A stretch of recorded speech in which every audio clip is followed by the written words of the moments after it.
what was somebody said that you could in theory do 10 films today. Has anybody done that? No. Okay. So not that hardcore. You've done 6 films? 6. Okay. That's crazy. That's amazing. Crazy amazing is what that is.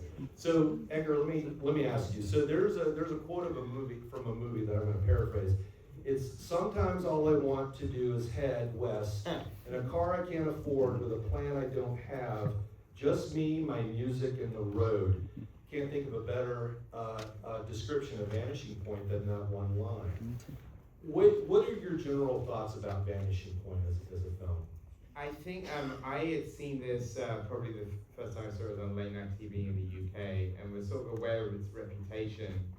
But I think what's interesting about this film is it's not really a car chase movie. We were just talking before, it's like, I always see Vanishing Point as like a very fast road movie. Like it's interesting that I was reading about the inspirations for it, and it is like has more in common with like Jack Kerouac's On the Road than Bullet, even though it has a lot of the Bullet crew working on it. And I always like put these films, it's interesting, obviously, you know, this film is kind of like a synthesis, obviously with Bullet being a massive hit in 1968, and this came out the same year as The French Connection. That's right, 71. But this film is kind of like a synthesis of like the sort of Bullet and Easy Rider, and I always kind of put this in the same like group of movies, and there are many others, but the 3 that come to mind is like Vanishing Point, Two Lane Blacktop, and Electric Light and Blue. That all have what I call the studio bummer ending. Although, I mean, I have to say, who has not seen the film before? Okay, so we're going to try and talk about it without ruining the ending. But it's quite a difficult film to there's a lot to talk about in the ending, so we'll try and allude to it without ruining it. But I think what's interesting about this film is that it is like an existential, like, car movie. And I think it's less about the race and more about the journey. Would you agree? Yes, I would agree. And you mentioned something earlier about that there's not really a single set piece car chase or car stunt sequence in this film. It's really more integrated throughout the entire film. It's just sort of interwoven. How do you sustain a movie without a single set piece? I mean, you've directed car chases. Yeah, listen, I mean, car chases are really, you know, and I did Baby Driver in your hometown of Atlanta. Car chases are really hard to do. Like, they're incredibly, like, sort of just, complicated, and, you know, especially if you're being safe, you know, you kind of really have to sort of just work, like, hard on every single sort of moving part of both the scene and the cars themselves. There's, like, a lot of work. This, on the other hand, I think one of the things that is interesting in just reading about the making of it is that it's almost like the making of the movie and the plot of the movie probably had a lot in common with each other. And so the filmmakers kind of go on the same journey as Barry Newman, as Kowalski in there. And, you know, Richard C. Sarafian, they made it with a pretty small crew. Like, it's a studio movie, and it was made for under like $1 million, and they only had an 18-person crew. So they could, as you'll see for people who haven't seen it, they traveled long distances in the movie, and also probably had the ability to kind of just find locations at random.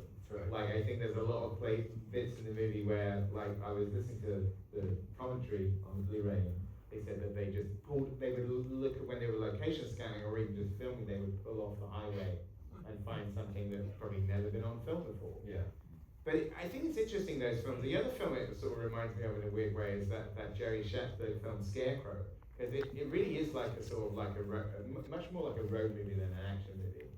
But of course with insane stunt work all the way through, and it's also just it's a fascinating sort of film. I want to sort of talk a little bit about the ending without blowing it, but I always had this theory, and this comes early on in the movie. I was saying about it being a bummer ending, but it's not quite that. I don't think it's quite like Easy Rider. If anything, there's a sort of jubilance at the end in terms of it's essentially about freedom. That's right. Yeah.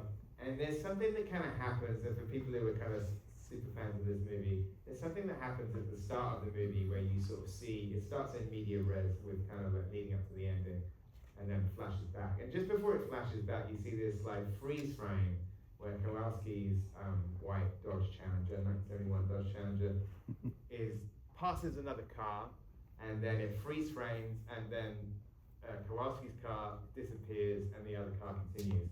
And whenever I saw that, I was like, oh, it's like a transference. Yeah. Like the spirit of Kowalski is passed into the other car.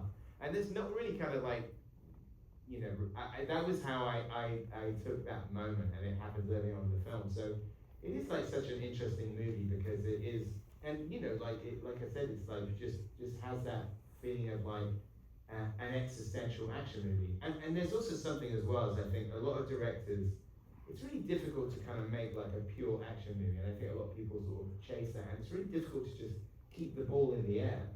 And there are some films that I think do that really well. I think, you know, George Miller's Mad Max Fury Road is like an excellent example of like, how can you make a car chase for the whole movie?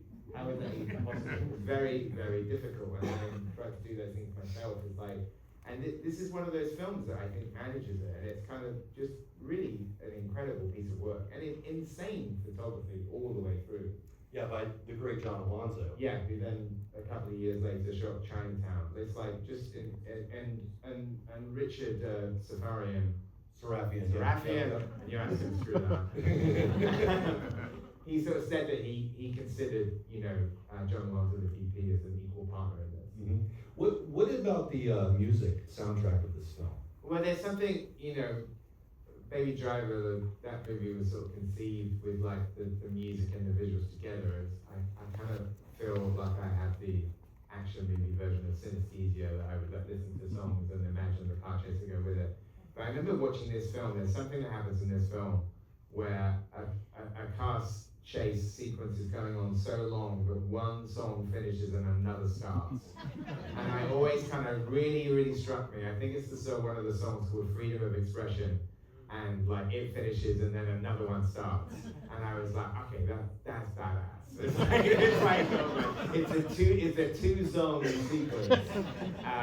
So that was something that really stuck with me. And actually, you know, I've driven across the States. I drove from New York to LA once on my own, and kind of went from New York southwest and then went across, basically just tried to chase Route 66 all the way back to LA, and sort of took 10 days doing it, and it was amazing.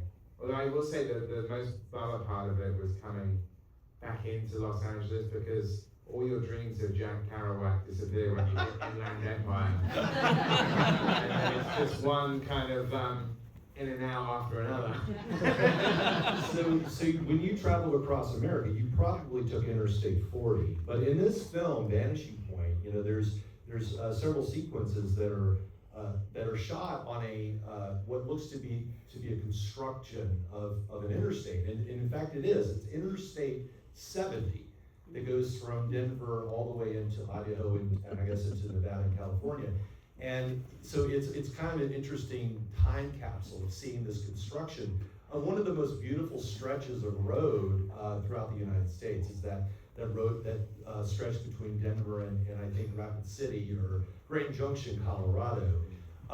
So, you know, you have actually also programmed an entire festival of car chase movies. What is it about car chase movies in general that kind of captures your interest and just your fascination? I guess it's just like pure cinema. I guess it sort of goes back to the sort of silent movies. I mean, to, you know, name check George Miller again, I think, you know, Fury Road was an attempt to sort of like, you know, do The General as a sort of as an action movie, and I think it's just like car chases. I mean, they're very hard to do. It's kind of like, you know, hard to come up with something that's kind of that you haven't seen before. This film does it. And you know, and it was in kind of like, where we were saying, like a boom of those movies, and also he's a writer of a car chase action movie, but there are lots of elements of that are in this. I don't know. I think sort of like it's I have such, having done them, I have so much more even more respect than I already did, because I know how hard they are to do. And what's interesting, we were talking actually, the crew on this is kind of fascinating, because Carrie Lofton, who was the supervisor on Bullet, but then the also part of the team is Bill Hickman. That's right. Who is in Bullet, who's the guy chasing Bullet, and also he's in the 7-Ups as well. And he's a driver that you frequently see on screen. So once you recognize Bill Hickman as an actor, stuntman, you know that some shit's gonna go down, and there's gonna be some burning tires any second. He's also kind of got a fascinating history. He was also present at James Dean's crash. That's right. As he was best friends with James Dean, and he was in the other car, so he saw his friend die. So he was present at the crash. Yeah, Hickman says that he actually held Dean as he took his last breath, and it just sort of haunted him all of these years. Going back to Kerry Lofton, though, I mean, he's a stunt driver extraordinaire who popped up in several movies, not only in Bullet, but he also was the truck driver in Steven Spielberg's 1971 made-for-TV movie Duel. That's Kerry Lofton, and he's also driving the 1971 Dodge Challenger throughout most of Vanishing Point. And he, went on to make the car chases in Running Scared, 1986. And also Against All Odds, 1984. There's a stretch of Sunset Boulevard where Kerry Lofton at age 68 was running a Ferrari, doubling Jeff Bridges in Against All Odds from 1984. I don't think that sequence. I cannot imagine that ever happening now. Yeah, I know. I think usually when you see a great car chase in a movie, it's also usually so dangerous to do that it never gets done ever again. So somebody watches the movie and says, "Okay, don't let them do that again." Yeah, and something you said that occurred to me is that you said it's really difficult to shoot a car chase, and one of the ways that I've always imagined why that is because it's so hard to make it interesting and to sustain interest within the overall narrative. You look at a film like Gone in 60 Seconds from 1974. It's a very low budget film. The entire movie is one long car chase, yeah. And frankly, it's tedious because there's very little tension in that film. Whereas Vanishing Point, I think, really manages that tension very, very well between too much and just enough. Also, it can't be overstated how great Barry Newman is in the film. Of course, and that he as Kowalski just kind of and also he's doing a lot of the driving as well. There are obviously shots, and this is obviously way before CGI. Is like there's no I mean, not to throw any shade at Vin Diesel, but I've heard of Vin Diesel can't actually drive. And I'm not kidding. So he's very much sitting at a green screen with his steering wheel. Barry Newman, as you'll see in this film, is doing a lot of that driving, which is kind of, especially when you got a helicopter next to you, is no joke. Oh, absolutely. I'm so glad you brought that up because helicopters are so dangerous. Yeah. Particularly when you're integrating them into a car chase, and you see that a little bit in Vanishing Point. You see it a lot in Dirty Mary Crazy Larry. Oh yeah. So yeah, that's a whole other element as well. Yeah. Probably the most abrupt summer ending of all time. And one thing I'll tell you one story from Baby Driver just in terms of how hard car chases are to do. So we were shooting. I should know this. What's the main freeway in Interstate 20. Interstate 20 in Atlanta. What you mean? What you shot? Baby Driver? 85. 85. 85. Yes. We were on the 8. You're not supposed to say that. That's very California.